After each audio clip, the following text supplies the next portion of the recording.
President Trump put out a statement saying that he wanted to defund New York City, D.C., Seattle, and Portland because of the protests that they're having and violence in the city. But you can see his statement for whatever it's worth. I just want to comment on that. First, from the point of view of New York City, this has been the worst president in history. President Ford said, "Drop dead." President Trump has actively been trying to kill New York City ever since he's been elected. And it's a personal animus, as it normally is with the president. I think it's because he is from New York City, and New York City rejected him, always. He was dismissed as a clown in New York City.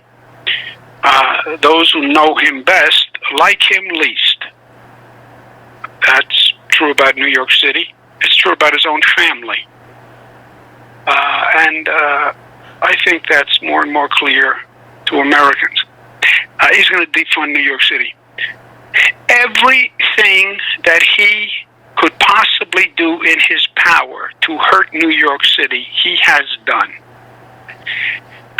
This is an administration that has just arbitrarily and capriciously, and I believe illegally, stopped funding for the Second Avenue subway.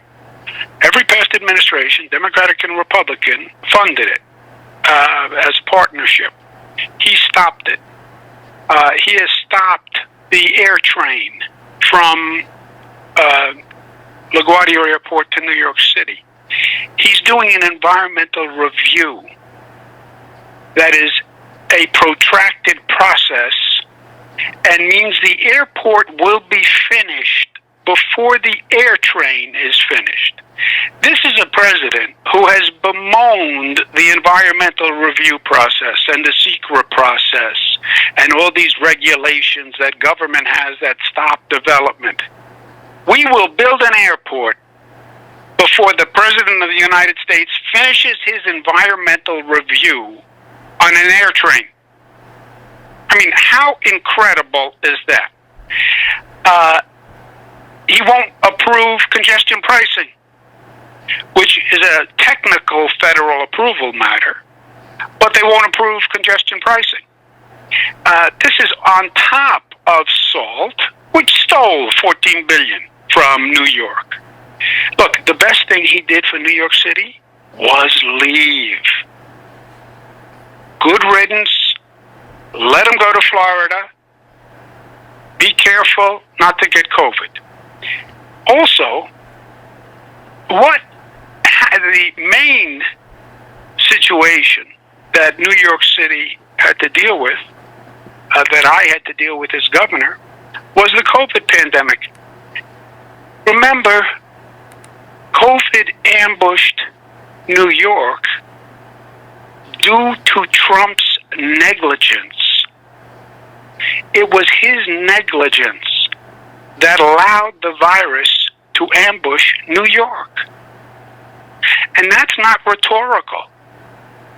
It was his negligence that believed the virus was still in China. He calls it the China virus. It's not the China virus. It's the European virus. It came here from Europe, January, February, March. He did nothing until March. March 15th is when he did the European travel ban. We know for a fact, says the CDC, his CDC, says Dr. Fauci, we know for a fact the virus came here from Europe, January, February, and March. And he missed it. He is the cause of COVID in New York.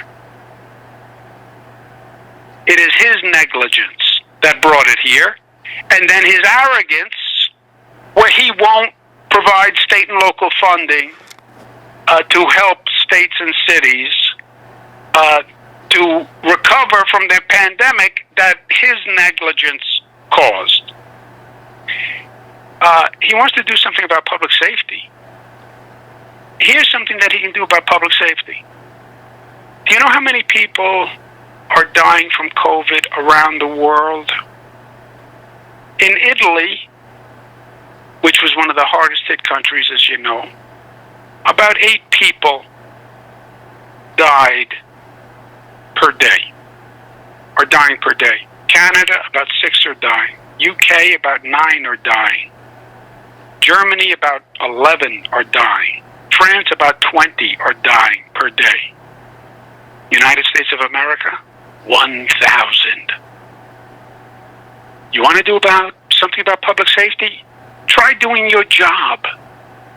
1,000 people under your federal leadership are dying currently per day from COVID.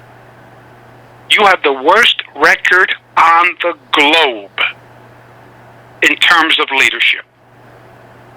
You want to do something on public safety? That's what you can do. As far as this statement, he's going to stop funding for New York City. He is not a king. He thinks he's a king, but he's not. He's a president. And there is a constitution, and there are laws, nothing that he knows anything about. But the federal budget is appropriated by law, with conditions of funding by law. A lot of the funding went to the Department of Housing and Urban Development that I used to head. The statutes contain the funding conditions, and he can't override the law. I suspect it's more of a political statement that he's making than anything else. But it's also illegal, what he's talking about. So that's my response to the president.